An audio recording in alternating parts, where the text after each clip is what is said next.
നമസ്കാരം, ഏഷ്യൻ ഗ്രാഫിലേക്ക് സ്വാഗതം. കുന്നമംഗലം മുറിയനാലിൽ സ്ഥിതി ചെയ്യുന്ന ഫ്ലിപ്കാർട്ട് ഓഫീസിൽ നിന്നും അകാരണമായി പുറത്താക്കിയ തൊഴിലാളികളെ തിരിച്ചെടുക്കണമെന്ന് ആവശ്യപ്പെട്ട് തൊഴിലാളികൾ കഴിഞ്ഞ 38 ദിവസമായി നടത്തിവന്ന തൊഴിലാളി സമരം അവസാനിപ്പിച്ചു. കേരളത്തിൽ ആദ്യമായി ബഹുരാഷ്ട്ര കമ്പനികളുടെ ഓൺലൈൻ വിതരണ കേന്ദ്രമായ കുന്നമംഗലത്തെ ഫ്ലിപ്കാർട്ടിലെ തൊഴിലാളികൾ മാനേജ്മെന്റിന്റെ ധാർഷ്ട്യ നിലപാടിനെതിരെ 3 ദിവസമായി തുടർന്നുവന്ന പണിമുടക്ക് സമരമാണ് ഇന്ന് കോഴിക്കോട് ലേബർ ഓഫീസറുടെ ചേംബറിൽ വെച്ച് നടന്ന ചർച്ചയെ തുടർന്ന് ഒത്തുതീർപ്പായത്.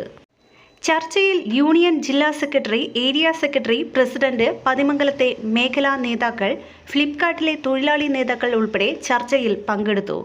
മാനേജ്മെന്റിന്റെ ഭാഗത്തു നിന്നും റീജിയണൽ മാനേജർ, ഏരിയ മാനേജർ ഉൾപ്പെടെ പങ്കാളികളായി. തുടർന്ന് MM സുധീഷ് കുമാർ, ഗണേശൻ K, ശ്രീധരൻ വിജേഷ്, സുരേന്ദ്രൻ വിജിത്ത് എന്നിവർ സമരത്തെ അഭിവാദ്യം ചെയ്ത് സംസാരിച്ചു.